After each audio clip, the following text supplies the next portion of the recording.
Ya, yang pertama, eee, ketika misalnya IHSG naik, di hari lain, setelah Omnibus Law disahkan ya, di hari lain gara-gara pengumuman resesi IHSG turun. Apakah itu indikator dalam, penilaian pertumbuhan ekonomi, itu kita perlu bertanya serius kepada, para ekonom ya, teman-teman Indef, teman-teman yang lain ceritalah bisa banyak. Jadi tadi saya bilang, itu 5 tahun itu, ada 16 paket kebijakan ekonomi. Karpet merah itu udah jadi kasih jalan lebar sekali oleh pemerintahan selama 5 tahun gitu. Pertanyaannya sejauh mana itu hasilnya? Sekarang Omnibus Law juga jadi mantra baru, mengharapkan investor datang gitu. Kalau menurut teman-teman ekonom, di saat seperti ini, pandemi seperti ini, emang investor global mau masuk? Orang mereka bertahan di masing-masing negaranya, mau mengharapkan dari mana? Investor mana yang mau masuk ke Indonesia saat seperti ini? Jadi ya, itu jadi lucu gitu. Jadi resep atau rumus yang salah. Tadi yang Mbak Bivitri bilang gitu. Pertanyaan berikutnya, investor itu masuk Indonesia itu yang paling dikeluhkan apa sih? Ada risetnya. World Bank itu menyusun misalnya masalah perburuan itu masalah yang ke-16. Masalah pertama yang paling investor keluhkan apa sih? Korupsi. Korupsi, suap, pungli, dan itu nggak diberikan solusi dalam undang-undang ini. Sama sekali nggak ada bagaimana pemberantasan korupsi melalui Undang-Undang Cipta Kerja, nggak ada. Yang ada adalah KPK dilemahkan.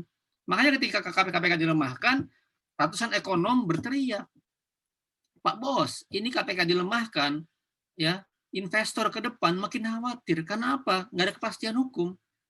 Cara-cara yang sekarang ini udah mulai membaik arah Indonesia terus walaupun merangkak tapi pelan, dan seiring waktu kemudian pemerintah mengklaim juga kan dari mulai CCC naik ke BBB min, BBB plus, BBB aja doang gitu. Itu kan berarti dalam artian ada klaim perbaikan seiring dengan penguatan anti korupsi. Nah sekarang KPK dilemahkan. Kita cek tahun depan bagaimana kepercayaan investor ya, apa namanya di mata Indonesia, Indonesia di mata investor ya. Dan sekarang tadi saya bilang 35 investor global memberikan penilaian. Itu satu. Korupsi sendiri nggak diatasi di sini. Yang kedua, dalam undang-undang ini nggak ada perbaikan kelembagaan. Problem yang kedua yang dikeluhkan paling banyak oleh investor adalah birokrasi. Negara ini negara eselon 3. Jadi presiden bilang apa? Turun ke menteri. Menteri bilang apa? Turun ke eselon 1. Direktorat jenderal, turun ke direktur, turun ke eselon 3. Itu dari instruksi menteri ke instruksi, kemudian sampai eselon 3 bisa berubah kebijakannya. Pertanyaannya, ada perbaikan birokrasi di undang-undang ini? Seolah-olah dengan izin dipindahkan ke pusat, birokrasi selesai. Nggak ada. Jadi problem kelembagaan yang selama ini menjadi masalah, sektor apa namanya ego birokrasi, sektor ego sektoral, birokrasi yang lambat, yang nggak melayani, yang nggak cepat, seolah-olah itu nggak menjadi ada masalah gitu. Dengan diselesaikan dengan undang-undang ini. Padahal itu permasalahan yang sangat besar. Permasalahan yang kalau bisa seminggu kenapa dikasih 2 hari kira-kira gitu. Itu kan masalah kecepatan dalam bersikap, mental yang nggak ada. Padahal dulu bahasanya revolusi mental kan. Sekarang mana program revolusi mental yang tercermin dalam undang-undang ini? Nggak ada. Yang adalah kemudahan perizinan terus-menerus. Dan ke depan ya dengan perizinan di pusat semuanya, emang akan langsung mudah di lapangan? Ya enggak. Masyarakat yang udah hidup ratusan tahun akan melawan. Pemerintahan daerah kasusnya apa? Kasus kemarin di Jember. Kita masih ingat ada di apa namanya penambangan silo. Itu konflik antara bupati dengan gubernur. Yang ngasih tambang izinnya gubernur. Tapi bupati nggak setuju dengan pendapatnya. Nah sekarang yang ngasih izin pusat.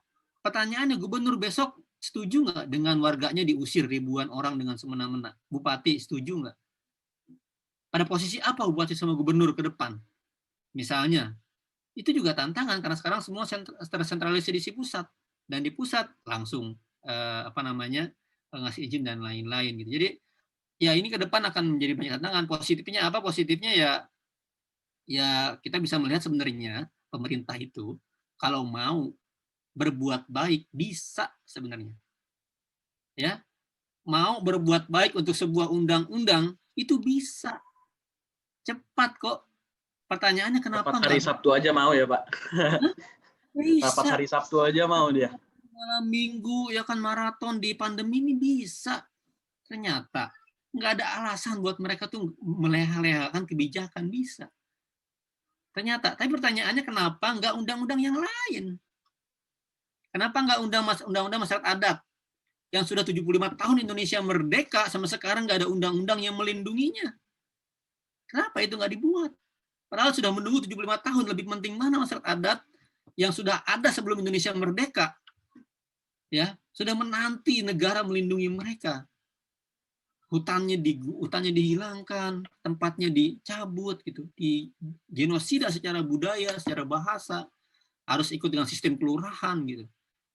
Ya kan sampai warga Baduy kan cerita, mohon kami dicoret dari destinasi wisata karena wisata ini merusak ke masyarakat Baduy gitu. Itu di mana kecepatan mereka bekerja? Kok bisa itu lambat sekali mereka bekerja? Kalau tadi bacaan politiknya, hukumnya Mbak Bibi Fitri, oh ternyata misalnya ada segelintir besar sekali uang, kok bisa ada rapat di hotel, nggak dibiayai negara. Baik sekali orang-orang kita ini. Ada anggota DPR, ya kan saya biayai hotel ratusan juta untuk menginap para anggota dewan. Mana ada hal begitu kejadian tempat lain? Kok bisa-bisanya? Apakah dia pengusaha juga? Jangan-jangan cek. Dia pengusaha juga, dia ngeluarin duit untuk penginapan di hotel, membahas pasar-pasar kebijakan yang akan menguntungkan dia. Kalau begitu konflik of interest dong.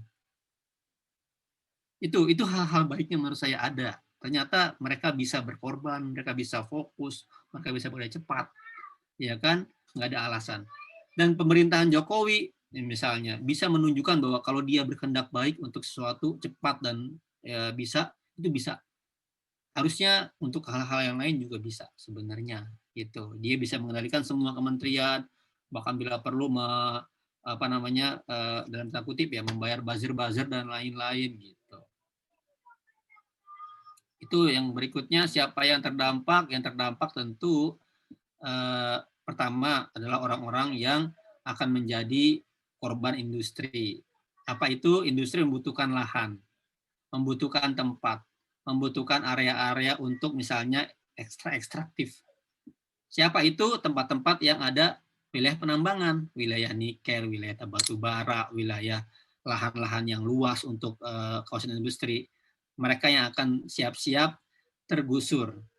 Dan sekarang kalau dulu masyarakat itu masih bisa masuk dalam komisi penilai AMDAL, masyarakat masih bisa protes. Kalau masih ingat teman-teman Kendeng itu mereka melawan dengan cara apa? Dengan cara menolak di komite penilai AMDAL, AMDALnya dibuat dengan kira-kira abal-abal, mereka membuat ke PT UN. Nah besok-besok masyarakat nggak bisa lagi terlibat dalam komite penilai AMDAL karena dicoret.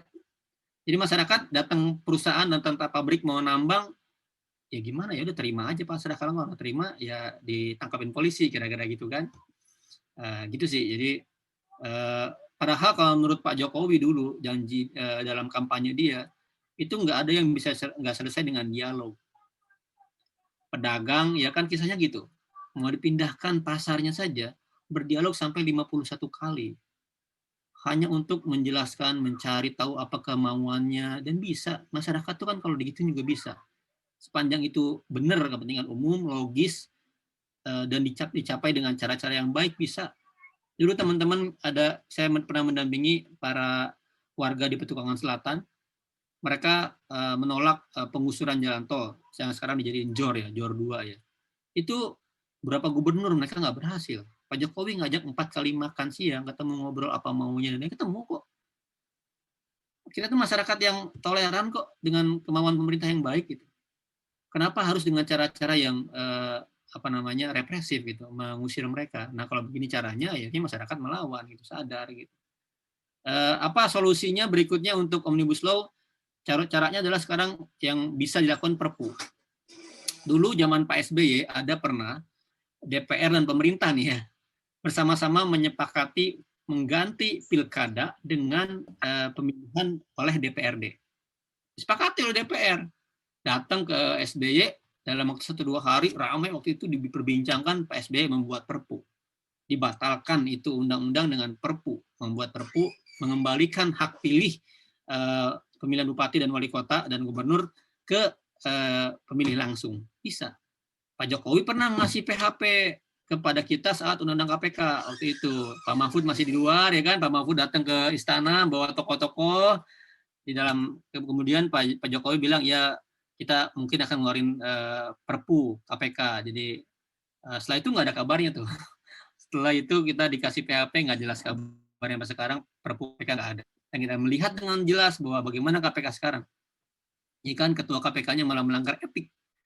Ya kan, hal yang nggak pernah dilakukan, naik helikopter, nggak jelas siapa yang bayarin, naik Alphard dari sana nggak ada yang jelas siapa yang bayarin, diputus bersalah oleh Dewan Pengawas gitu. Kita lihat sekarang bagaimana KPK kehilangan tajinya. Para pengurus yang baik-baik ya, Sabri Diansa dan kawan-kawannya pada keluar gitu, menandakan ada suatu masalah besar di KPK sekarang gitu. Di judicial review undang-undang KPK terungkap semua. Bahkan bukan hanya para pegawai, pimpinan KPK saja yang sekarang itu katanya mendukung undang-undang KPK bilang, ini undang-undang yang baru ini memperlambat, menghalang-halangi kami untuk bekerja lebih cepat. Itu ada ambigu dalam kepemimpinan. Ini yang pimpinan KPK ini pimpinankah, komisionerkah, atau pengawas gitu. Dan merusak sistem hukum pidana ya. Kalau dulu pengawasan oleh pengadilan, sekarang pengawasan oleh Dewan Pengawas gitu. Orang baru sadar sekarang, ternyata KPK itu busuk, hancur setelah kemarin-kemarin kita mungkin terdistrak oleh buzzer. Di KPK ada kadrun, ya kan, di KPK ada apa perlu dibersihkan. Sekarang juga sama, cara yang sama itu saya melihat misalnya Denny Siregar bilang pada posisi ini siapa yang berkawan dengan PKS, disitulah saya akan melawan. Jadi teman-teman UPH besok ketika bersuara misalnya ya menolak undang-undang omnibus disamakan dengan PKS. Itu kan simplistik kesalahan berpikir ya, logika berpikir ya. Itu lucu sekali gitu. Dan itu dipakai betul oleh buzzer-buzzer untuk mengaburkan fakta gitu. Nah, contohnya apa? Contohnya DPR di Instagramnya membuat informasi-informasi yang seolah-olah katanya pesangon hilang, pesangon masih ada di di undang-undang ini. Ya memang masih ada. Tapi dikurangi angkanya, penghargaan masa kerja dihilangkan. Terus perusahaan wajib hanya bayar 25, sisanya oleh jaminan perusahaan. Jaminan gimana mencairkannya? Nggak jelas. Tadi yang saya bilang kelembagaan mencairkannya nggak jelas. Padahal di undang-undang penyelesaian yang ada sekarang, kalau lawyer bermasalah membantu perusahaan atau buruh, dengan cara apa? Undang-undang 2 2004. PPHI, mekanismenya mediasi, pengadilan. Lah kalau ada masalah misalnya dengan pemerintah, ya kan, jaminan dari pemerintah ngasih tambahan untuk pesangon, dari mana uang pemerintah? Siapa yang kemudian bagaimana menganggarkannya? Apakah pusat? Apakah daerah? Siapa yang menganggarkan 9 upah itu ketika pesangon? Terbayang nggak kalau misalnya pesangon besok ada 10.000, ada 1 juta orang di PHK? Siapa yang mau menanggung dana 9 bulan upah itu dari pemerintah? Kuat nggak APBN? Jadi menyusun undang-undang seolah-olah itu ada, tapi nggak mungkin dilakukan. Nggak mungkin dilaksanakan ke depannya, sangat berat. Karena apa? Pemerintah mengacu anggaran itu terhadap pagu anggaran. Ya dirumuskan dulu, dibahas dulu di RAPBN. Sepakati dulu di tahun depan baru gitu loh. Diubah dalam perubahan APBN. Baru dimasuk dalam anggaran, baru bisa cair. Kalau nggak masuk dalam APBN, nggak bisa itu cair, korupsi jadinya. Kalau begitu buru-buru besok yang di PHK dengan ketentuan yang baru, ya akhirnya cuma dapat maksimal di sekitar 15 aja dari 32 yang sebelumnya. Turun drastis gitu. Di tengah sekarang lagi reses ya, pandemi akan terjadi banyak PHK. Demikian.